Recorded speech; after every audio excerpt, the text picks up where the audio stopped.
Hello बच्चों, मैं स्मिता विजयवान स्वागत करती हूँ आपका आईसीटी वर्चुअल क्लासरूम में।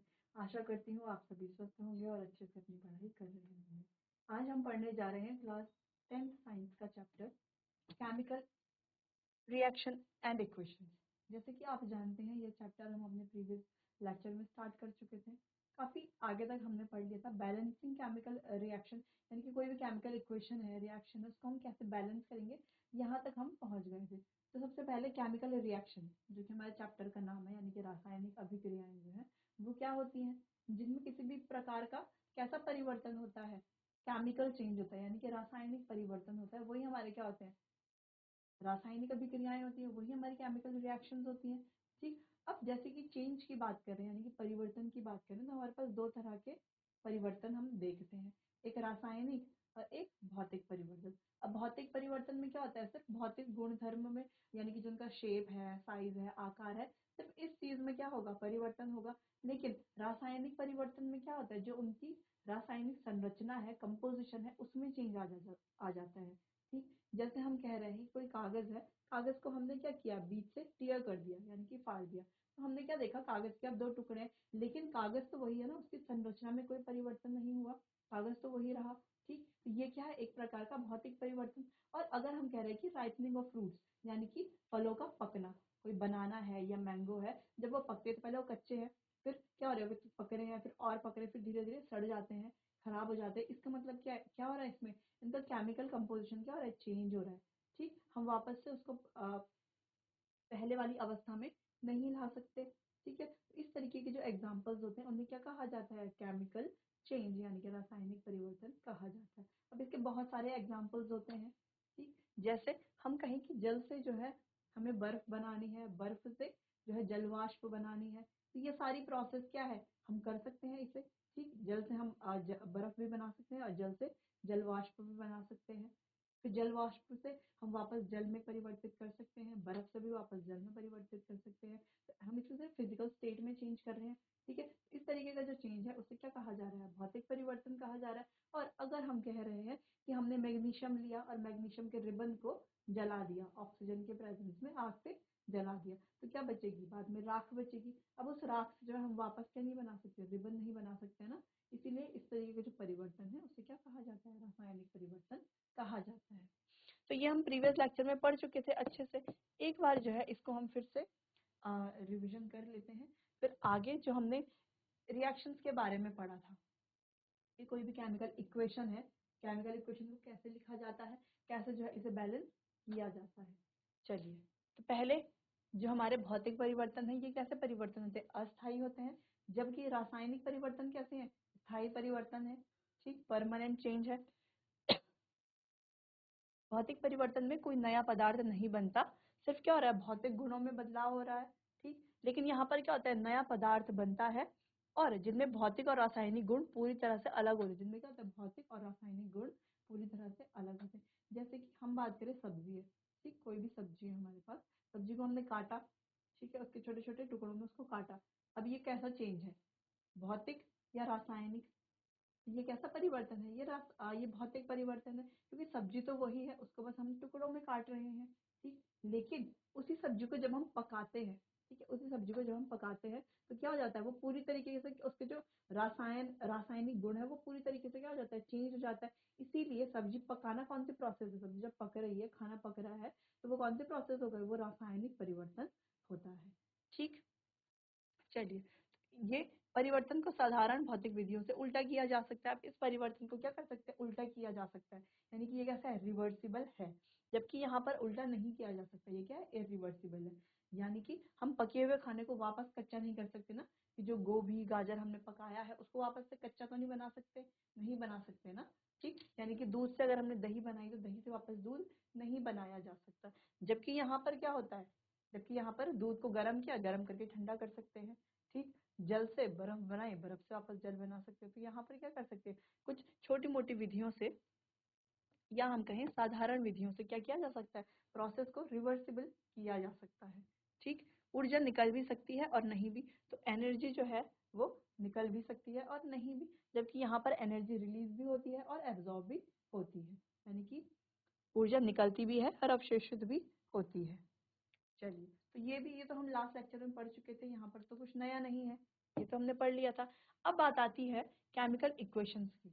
ठीक, अब कैसे हम जो है हमारी केमिकल इक्वेशंस होते हैं, यानी कि जो रासायनिक समीकरण होता है वो कैसे होता है, कैसे हम रिएक्शंस बनाते हैं, कैसे इक्वेशंस बनाते हैं, कैसे उनको बैलेंस करते हैं, इसका हल्का सा इंट्रोडक्शन हमने अपने प्रीवियस लेक्चर में देख लिया था।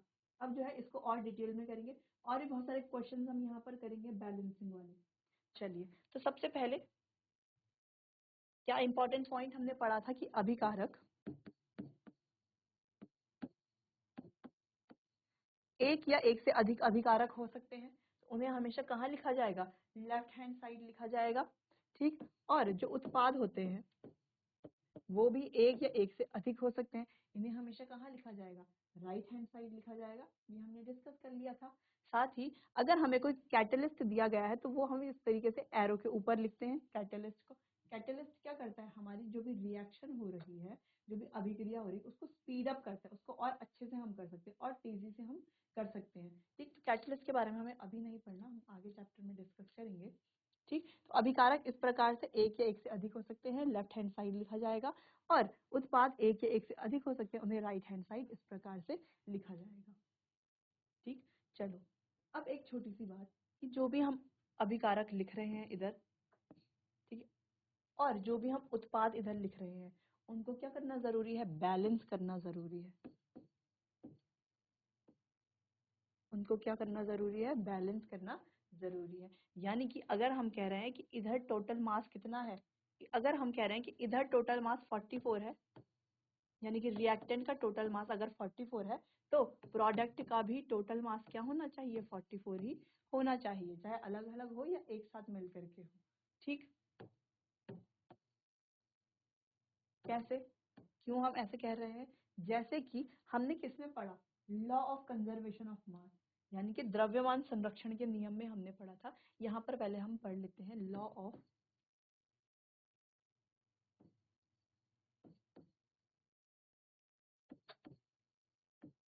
Conservation of mass. अब हम बैलेंस क्यों करते हैं, है ना, केमिकल रिएक्शन इक्वेशन क्या होती है, ये हम अपने प्रीवियस लेक्चर में पढ़ चुके हैं।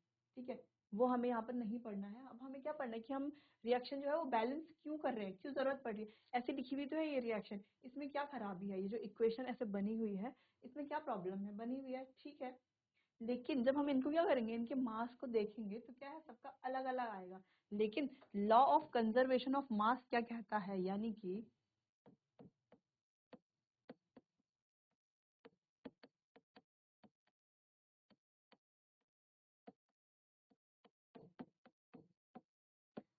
कि द्रव्यमान संरक्षण का नियम क्या कहता है, क्या कहता है, मास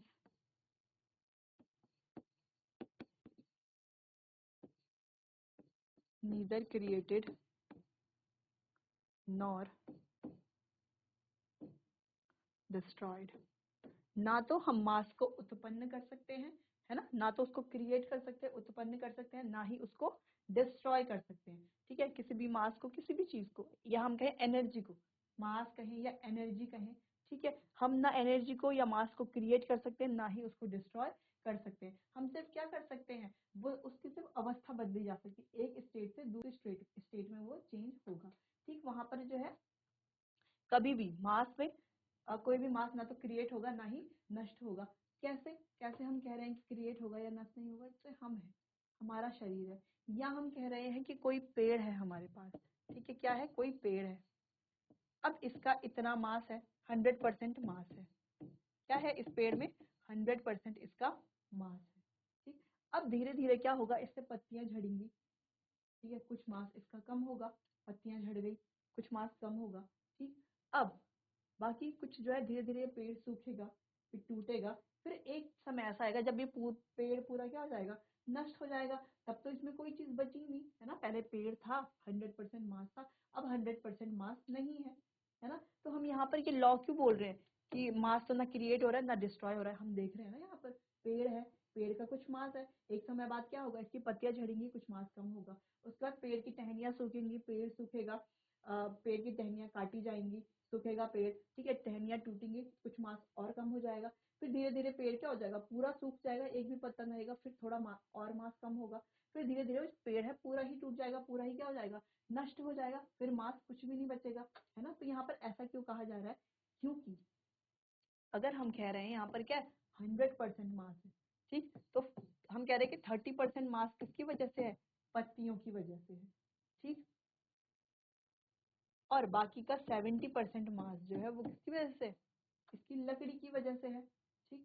अब हम कह रहे हैं कि 30% मास में से 15% मास क्या हो गया, पहले क्या हो गया, पत्तियां, कुछ पत्तियां सूख करके टूट गई हैं, 15% पत्तियां टूट गई हैं। अब वो पत्तियां टूटी कहाँ है, टूट करके गिरी कहाँ है, पृथ्वी पर ही तो गिरी है ना, पेड़ के आसपास ही तो गिरी है, आसपास गिरी है, तो उन पत्तियों का क्या होगा, वो पत्तियां क्या हो जाएंगी, डिकम्पोज करेंगी, है ना, मिट्टी में मिल करके खाद बना देंगी। लेकिन मिली कहाँ है वो पत्तियां, मिट्टी में ही तो मिली है, ठीक, फिर वो खाद बना करके मिट्टी के साथ मिल जाएंगी, मास तो अभी भी मिट्टी में ही है ना, वो 15% मास कहाँ चला गया, मिट्टी में चला गया, ठीक। वैसे ही बाकी की 15% और भी जो है हमारे पास जितनी भी पत्तियां, अगर वो सारी भी झड़ जाएंगी तो उनका भी सेम चीज होगी, वो सब भी क्या होगी, मिट्टी के साथ मिल जाएंगी, ठीक। यानी कि जो 30% मास था ये नष्ट नहीं हुआ है, ये कहाँ गया, बस इसने अपनी क्या बदल दी है, जगह बदल ली है ना, स्टेट बदल ली है। पहले ये पत्ती के रूप में था ये 30% मास, अब क्या है, ये खाद के रूप में है, ठीक। अब बात आती है बाकी की बची 70% यानी कि लकड़ी की। अब हम कह रहे हैं कि 70% लकड़ी जो है कोई ले गया है और जलाने के काम आ रही है, बर्निंग के काम आ रही है, बर्न कर रहे हैं। अब हम कह रहे हैं कि 70% लकड़ी को जब हम बर्न कर रहे हैं तो बर्न करके क्या हो रहा है, ये ऐश यानी कि राख बना रही है, दूसरी चीज कार्बन डाइऑक्साइड गैस निकल रही है इससे 70% से। अब ये 70% में से कुछ क्या होगी, ऐश होगी, कुछ परसेंट क्या होगी, कार्बन डाइऑक्साइड होगी। अब वो कार्बन डाइऑक्साइड भी कहाँ जा रही है, हमारे इन्वायरमेंट में तो जा रही है ना, हमारे वायुमंडल में ही तो है वो 70 वो सी कार्बन डाइऑक्साइड। अब वो राख भी जो है कहाँ है, वो राख भी तो मिट्टी के साथ ही मिली हुई है, फिर वहां पे और पेड़ उगेंगे, ठीक है, उस मिट्टी में तो, लेकिन वो रहेगा तो वही। यानी कि ये जो 100% पेड़ था, जब ये पूरा नष्ट भी हो गया ना, फिर भी जो इसकी एनर्जी थी 30% 70% पत्ती के रूप में हो, राख के रूप में हो, कार्बन डाइऑक्साइड के रूप में हो, किसी भी रूप में हो, लेकिन है तो वो अभी भी मौजूद ना, वो नष्ट नहीं हुआ है, बस उसने क्या कर ली, अपनी अवस्था बदल ली है, ठीक है, बस क्या कर ली, अवस्था बदल ली है। जैसे कि हम कह रहे हैं हमारे पास है H2 हाइड्रोजन, साथ में है ऑक्सीजन, हाइड्रोजन और ऑक्सीजन दो चीजें हमारे पास, दोनों का अलग अलग मास है, ठीक है। हाइड्रोजन का मास कितना है, 2 है, ठीक है, 2 हाइड्रोजन है, वैसे तो हाइड्रोजन का मास 1 होता है, 2 हाइड्रोजन 1 × 2, ठीक है।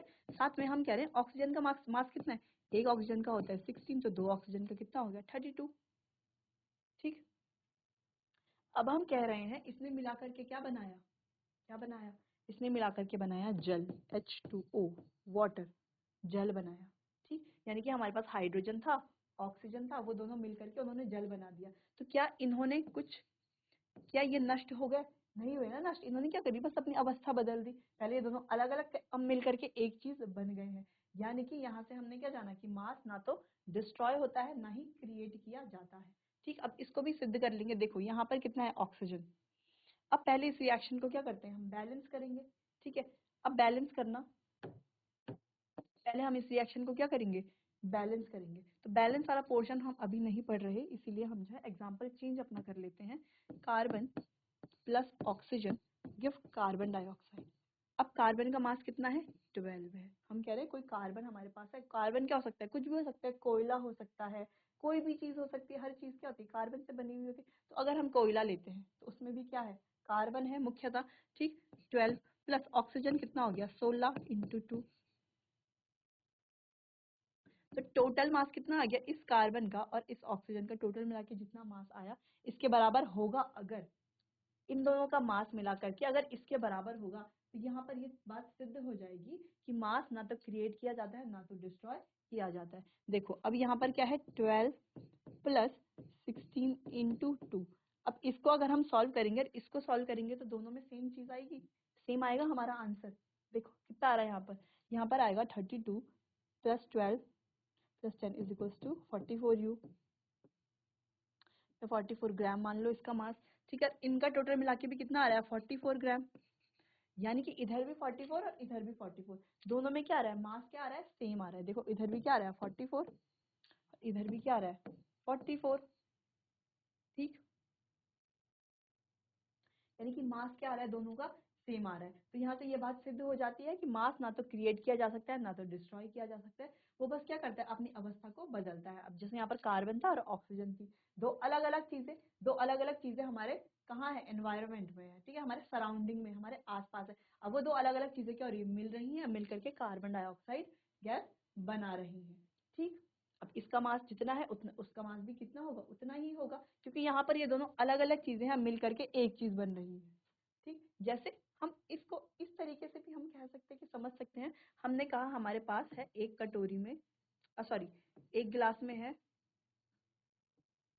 ऑरेंज का जूस, है ना, और एक गिलास में है एप्पल का जूस, और एक हमने बड़ा ग्लास ले लिया जिसमें ये दोनों जूस क्या डाल दिए, मिक्स करके डाल दिया, orange juice plus Apple juice.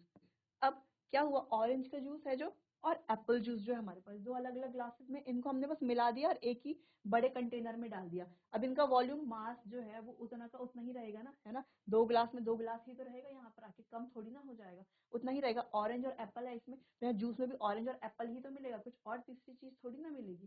ठीक, तो इस तरीके से जो भी हम केमिकल रिएक्शन करते हैं तो रिएक्शन भी इस तरीके से ही होती है। अगर हमने कार्बन और ऑक्सीजन लिया तो कार्बन डाइऑक्साइड ही बनाएगा, यहाँ पर जल नहीं बन जाएगा या कोई और चीज नहीं बनेगी। ठीक है, तो इस तरीके से आपको ये चीजें, कुछ चीजें जो है वो ध्यान रखनी है। और तो law of conservation of mass हम पढ़ते, तो इसके अकॉर्डिंग क्या है कि जो रिएक्टेंट है, यानी कि जो हमारा अभिकारक है और जो उत्पाद है, दोनों में क्या होना चाहिए, मास क्या होना चाहिए, बराबर होना चाहिए, जितना इधर होगा उतना ही उधर होगा। ठीक है, जितने रिएक्टेंट का होगा उतना ही किसका होगा, प्रोडक्ट का होगा। जैसे कि हमने कहा यहाँ पर ऑरेंज जूस अगर 10 ml अगर हमारे पास ऑरेंज जूस है और 10 ml हमारे पास एप्पल जूस है, तो टोटल मिला के यहाँ पर टोटल कितना है, 20 ml है। तो जब हम इसको एक बीकर में डालेंगे तो यहाँ पर भी कितना होना चाहिए, 20 ml ही होना चाहिए। अगर कम है तो मतलब कहीं पर गड़बड़ है। ठीक, तो इसीलिए जो है हम रिएक्शन को क्या करते हैं, बैलेंस करते हैं। अब बात आती है H2+O2 वाली रिएक्शन जो अभी हम देख रहे थे, उसको कैसे बैलेंस किया जाएगा। ठीक है, पहले वो इजी वाली H2+O2 देख लेते हैं। हमने कहा H2+O2 गिव्स H2O। अब इधर जितना मास है उतना ही इधर भी होना चाहिए। ठीक है, क्यों, क्योंकि यही हमने law of conservation of mass में पढ़ा है। अब हम कह रहे हैं यहाँ पर हमारे पास है हाइड्रोजन 2 है, और यहाँ पर देखो हाइड्रोजन कितने हैं, इधर 2 है, ऑक्सीजन कितने हैं, इधर 2 है। अब यहाँ देखें हाइड्रोजन कितने हैं, इधर हाइड्रोजन तो 2 हैं, लेकिन ऑक्सीजन कितने हैं, ऑक्सीजन तो एक ही है। अब इधर ऑक्सीजन को क्या करना है भाई, 2 बना देना है हमें, ऑक्सीजन तो 2 चाहिए, इधर 2 ऑक्सीजन तो इधर भी 2 ऑक्सीजन होने चाहिए ना। तो अगर हम यहाँ पर 2 लिख देते हैं, 2 लिख देते हैं, तो ऑक्सीजन तो हो जाएगा 2, क्योंकि 1 के साथ 2 का मल्टीप्लाई कर लेंगे, ऑक्सीजन तो हो जाएंगी 2। लेकिन अब हाइड्रोजन देखो 2 तो पहले से थी, 2 और आ गई, हाइड्रोजन की संख्या हो गई अब चेंज। अब देखो ऑक्सीजन यहाँ भी बैलेंस है, यहाँ भी बैलेंस है, यहाँ 2 ऑक्सीजन है, यहाँ भी 2 ऑक्सीजन है सेम, लेकिन हाइड्रोजन यहाँ 4 है, यहाँ 2 ही है। हाइड्रोजन बैलेंस करना पड़ेगा। अगर हाइड्रोजन में हम यूं लिख दें, इस तरीके से 2 का मल्टीप्लाई कर दे, तो ये हो जाएंगी 4। अब बैलेंस है पूरी रिएक्शन, 2H2+O2 गिव 2H2O, है ना। अब देखो इधर हाइड्रोजन कितनी है, 2 2 4 हाइड्रोजन है, इधर भी 2 2 4 हाइड्रोजन है। इधर ऑक्सीजन कितनी है, 2 ऑक्सीजन है, इधर भी ऑक्सीजन 2 है। ठीक, अच्छा कंफ्यूज यहाँ पर नहीं होना कि ऐसे लिखा हुआ है H2O यहाँ पर 2, इसका मतलब क्या है कि ये दोनों, ये जो 2 है ये इसके साथ भी मल्टीप्लाई होगा, इसके साथ भी, इसके साथ मल्टीप्लाई होगा तो क्या होगा, हाइड्रोजन 4 हो जाएगा, ऑक्सीजन के साथ मल्टीप्लाई होगा तो ऑक्सीजन कितना हो जाएगा, 2 हो जाएगा। ठीक, तो यहाँ पर कंफ्यूज नहीं होना। ये पहले 2 का मतलब क्या है कि ये आगे वाले सबके लिए क्या है, सबके साथ इसका मल्टीप्लाई हो रहा है मतलब। ठीक, चलो तो इसको पहले नोट कर लो कि H2+O2। वैसे ही अगर हमारे पास कोई बड़ी से बड़ी केमिकल रिएक्शन लिखी हुई है, कोई भी रिएक्शन लिखी हुई है, तो उसको हम आसानी से बैलेंस कर सकते हैं या नहीं कर सकते। चलिए, तो पहला हमने कर लिया, अब कुछ और क्वेश्चंस करते हैं। चलिए जैसे कि यहाँ पर है आयरन, देखो अब यहाँ पर Fe कितना है, और हाइड्रोजन है और ऑक्सीजन है। ठीक,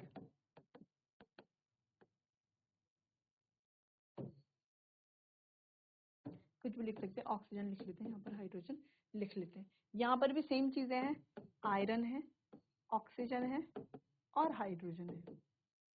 ठीक, अब बैलेंस करना है। देखो इधर आयरन तो एक ही है, इधर ऑक्सीजन 2 है,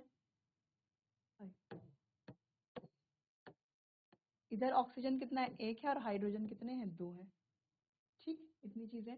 अब इधर देखो आयरन 3 है, ऑक्सीजन 4 है और हाइड्रोजन 2 है। सिर्फ हाइड्रोजन बैलेंस है, बाकी दोनों चीजें क्या है अलग अलग है। इधर आयरन 1 है, इधर आयरन 3 है। अब आयरन को बैलेंस कर लेते हैं, इधर 3 कर लेते हैं, यानी कि 3 का मल्टीप्लाई अगर हम इधर कर लेते हैं 3 आयरन हो जाते हैं। हो गए 3 आयरन, हो गई बैलेंस। ठीक है, तो हो गई बैलेंस। अब बात करते हैं ऑक्सीजन की। अब देखो इधर है 4 ऑक्सीजन, ठीक, और इधर तो हमारे पास एक ही ऑक्सीजन है। इसको बैलेंस कैसे करेंगे, अगर हम यहाँ पर 4 लिख दें तो बैलेंस हो जाएगा, ऑक्सीजन हो जाएगी, ऑक्सीजन बैलेंस। इधर 4 लिख दो, कितने हो गए ऑक्सीजन, 4 टू ज़ा सॉरी 4 ऑक्सीजन हो गई, ऑक्सीजन हो गई बैलेंस, 4 ऑक्सीजन हो गई, 4 ऑक्सीजन इधर भी है, 4 ऑक्सीजन उधर भी है। अब हाइड्रोजन देखो, हाइड्रोजन इधर 2 है, ठीक। अब इधर हाइड्रोजन देखो बढ़ गई ना, हाइड्रोजन के साथ भी तो 4 का इंटू हो गया, यहाँ पर 4H2O लिखा हुआ है ना, 4H2O। इसका मतलब क्या है, इस 4 का H के साथ भी मल्टीप्लाई है और इस 4 का O के साथ भी मल्टीप्लाई है ना। तो इस 4 का H के साथ मल्टीप्लाई तो कितना हो जाएगा, 4 टू ज़ा 8H, और इस 4 का O के साथ तो 4 1 जा 4X, सॉरी 4 ऑक्सीजन। ठीक, इतनी बात क्लियर है, यहाँ पर कोई कंफ्यूजन तो नहीं है किसी को। चलो, तो यहाँ पर हो गया 4 टू जा 8 हाइड्रोजन। अब यहाँ पर भी 8 होने चाहिए, फिर यहाँ पर अगर हम एक 4 लिख लेते हैं, यहाँ पर भी क्या हो गया 4 टू जा 8 हाइड्रोजन। ठीक, अब कोई कंफ्यूजन, अब पूरी बैलेंस है रिएक्शन। देखें जरा एक बार, इधर 3 आयरन है, इधर भी 3 आयरन है, 3 Fe है, इधर भी 3 Fe है। ठीक, इधर 4 टू ज़ा 8 हाइड्रोजन है, इधर भी 4 टू ज़ा 8 हाइड्रोजन है, हाइड्रोजन भी बैलेंस। अब देखो इधर 4 ऑक्सीजन है, इधर भी 4 ऑक्सीजन है, बैलेंस। तीनों चीजें क्या है, 3 4 8, 3 4 8, तीनों चीजें क्या है, बैलेंस है। तो इस तरीके से हमें बैलेंस करनी है। तो बैलेंस करने के लिए सबसे पहले क्या कर ले, हम सारी चीजें लिख ले एक एक करके कि कितने इसमें क्या है एलिमेंट्स है। ठीक, एलिमेंट्स है उनके हम सिंबल लिख लेंगे, इजीली इजी हो जाएगा हमारे लिए। सिंबल हमने लिख लिया। ठीक, अब पहले वो कितनी चीजें हमें दी हुई हैं, जैसे यहाँ पर पहले सिर्फ एक ही आयरन था, ठीक है, और यहाँ पर 3 Fe थे, यहाँ पर तो एक ही Fe था। ठीक, पहले इस तरीके से हमें लिख लेना है, उसके बाद एक एक करके बैलेंस करना है। ठीक है, आप चाहें तो पहले हाइड्रोजन से स्टार्ट कर सकते हैं बैलेंस करना, ज्यादा इजी कैसे रहता है बैलेंस करना। पहले जैसे आयरन यहाँ पर लिखा है, तो हम अगर Fe से स्टार्ट करते हैं बैलेंस करना तो इजी रहेगा, है ना। जो सिंगल सिंगल रहते हैं उनसे हम क्या करते हैं, कोशिश उनसे स्टार्ट करें बैलेंस करना। ठीक है, चलिए, तो इसे नोट कर लीजिए, कोई कंफ्यूजन है तो आप पूछ लीजिएगा। अब है अगला question, CH4 plus O2 give CO2 plus H2O। इस तरीके से हमारे पास एक क्वेश्चन है, ठीक, जो मैंने आपको कल के लेक्चर में होमवर्क भी दिया था, तो आपने ये कर ही लिया होगा। एक बार जो है आप इसको दोबारा अटेम्प्ट करने की कोशिश कीजिए, जो अभी हमने दोबारा से बैलेंस करने पढ़ा है, दोबारा से टॉपिक कैसे हम बैलेंस करेंगे, आप एक बार दोबारा से इसे बैलेंस करके देखिए, अगर होता है तो ठीक, नहीं होता तो मैं ऐसे कराऊंगी यहाँ पर। चलिए कीजिए इसे।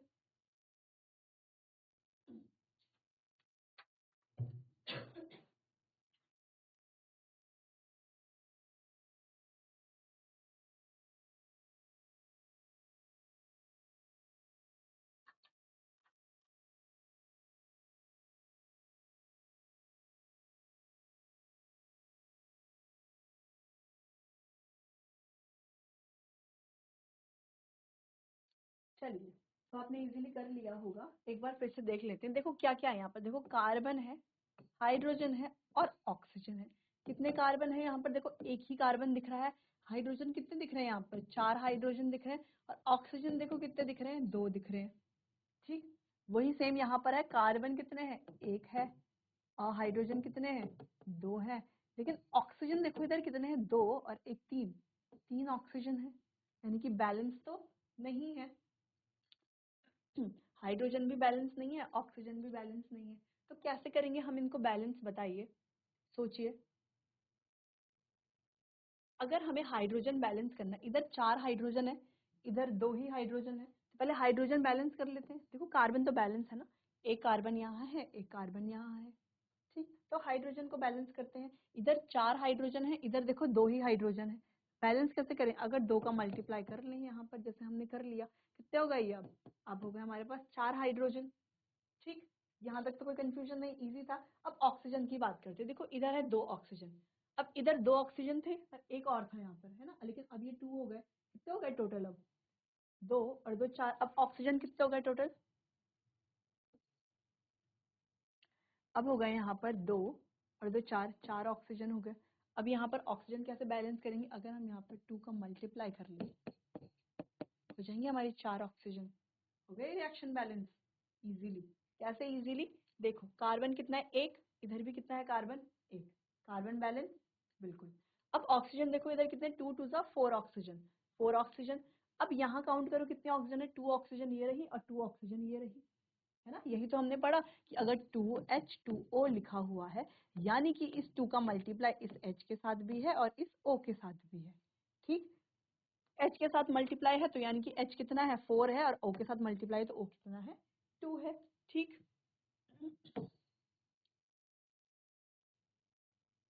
ठीक है। चलिए तो ऑक्सीजन की बात करते हैं। ऑक्सीजन कहाँ, क्या कहा हमने कि 2 ऑक्सीजन यहाँ पर है और 2 ऑक्सीजन यहाँ पर है, यानी कि टोटल कितने ऑक्सीजन हो गए? 4। वैसे ही यहाँ पर ऑक्सीजन कितने हो गए? 2 × 2 इज इक्वल टोटल 4 ऑक्सीजन। तो पूरी रिएक्शन बैलेंस है, यानी कि बैलेंस करने के लिए आपने क्या किया? सिर्फ यहाँ पर एक 2 लगाया, वहां पर एक 2 लगाया, पूरी रिएक्शन बैलेंस हो गई इजीली। इजी, कोई कंफ्यूजन तो नहीं है किसी को? चलिए तो इसे नोट कर लीजिए, फिर आगे बढ़ते हैं।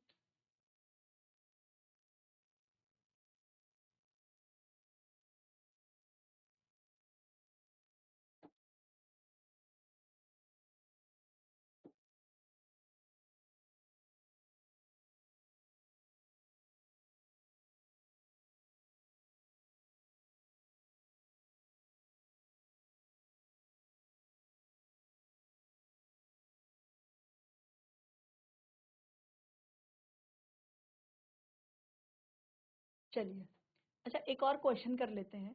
अगर आपको ऐसा दिया हुआ है C6H12O6 plus O2 give CO2 plus H2O। अब यहाँ पर कंपोनेंट्स देख लो कौन कौन से? कार्बन है, हाइड्रोजन है और ऑक्सीजन है। कितने कार्बन है, कितने हाइड्रोजन है, कितने ऑक्सीजन है? यहाँ पर भी देख लो कितने कार्बन है, कितने हाइड्रोजन है और कितने ऑक्सीजन है। चलिए तो ये अभी आप कीजिए। अगर ये आपने कर लिया तो मतलब आपको बैलेंसिंग करना अच्छे से आ गया है। फिर हम जो है एडवांस क्वेश्चन की तरफ जाएंगे। तो पहले ये कर लीजिए, आप इस क्वेश्चन को कर लीजिए। चलिए तो अब कार्बन देखो यहाँ पर कितने कार्बन है? 6 कार्बन है। ठीक, यहाँ पर हाइड्रोजन कितने हैं? 12 हाइड्रोजन है। और ऑक्सीजन कितने हैं? देखो 6 ये हैं, 2 ये हैं, 8 ऑक्सीजन है। ठीक है। अच्छा यहाँ पर कार्बन देखो एक ही कार्बन है। ऑक्सीजन कितने हैं? 2 और 1 3, 3 ऑक्सीजन है। और हाइड्रोजन कितने? सिर्फ 2 हैं। तो इधर तो बहुत कम कम है। ठीक, अब सबसे पहले कार्बन यहाँ पर 6 है तो कार्बन बैलेंस कर लेते हैं। 6 यहाँ पर अगर हम लिख दें तो 6 कार्बन हो जाएंगे। हो गया कार्बन 6। तो कार्बन तो यहाँ पर कर लिया हमने बैलेंस। अब बात आती है ऑक्सीजन की। अब ऑक्सीजन बैलेंस कर लेते हैं। चलो तो यहाँ पर कितने? 6 और 2 8, 8 ऑक्सीजन है। और यहाँ पर कितनी ऑक्सीजन है? 6 2 12 और 1 13, 13 ऑक्सीजन है। अभी तो ऑक्सीजन बैलेंस नहीं हो रही। ठीक, अब चलो हाइड्रोजन को देखते हैं। हाइड्रोजन बैलेंस करते हैं। हाइड्रोजन कितने? इधर 12 है और इतने इधर कितने हाइड्रोजन है? 2 हाइड्रोजन है। तो अगर हम यहाँ पर 6 का मल्टीप्लाई कर लें तो 12 हाइड्रोजन हो जाएंगे। यहाँ पर कर लिया हमने 6 का मल्टीप्लाई तो हो गए हमारे पास हाइड्रोजन 12। ठीक, अब कार्बन बैलेंस है और हाइड्रोजन बैलेंस है। अब बस बैलेंस करना है हमें ऑक्सीजन। ऑक्सीजन में बहुत डिफरेंस देखने को मिल रहा है, इधर अलग है इधर अलग है। तो चलो ऑक्सीजन करते हैं बैलेंस। अब देखो इधर टोटल कितनी ऑक्सीजन है? 6 और 2 8 ऑक्सीजन है। ठीक, इधर टोटल कितनी ऑक्सीजन है? 6 2 12 प्लस 6,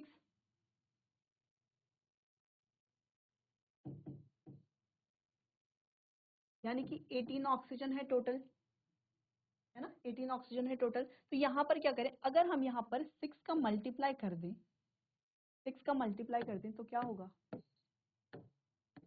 यहाँ पर 6 12 प्लस 6 ऑक्सीजन यहाँ पर है।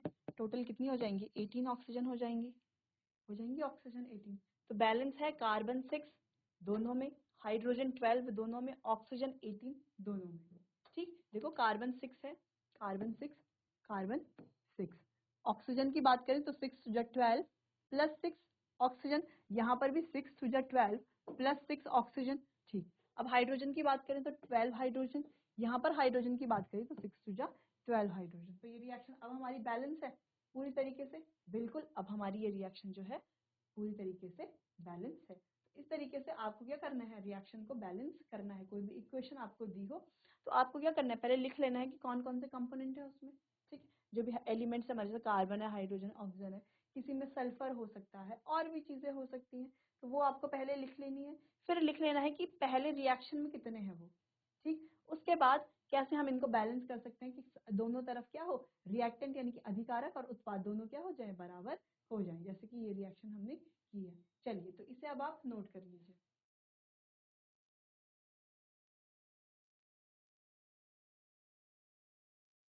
चलिए बच्चों, तो आज के लिए बस इतना ही। आशा करती हूँ जो भी हमने आज पढ़ा है आपको समझ में आया होगा। अगर समझ में नहीं आया, कोई कंफ्यूजन है, तो आप मुझसे पूछ सकते हैं। चलिए, तो अब तक के लिए लेक्चर में बने रहने के लिए आपका बहुत बहुत धन्यवाद।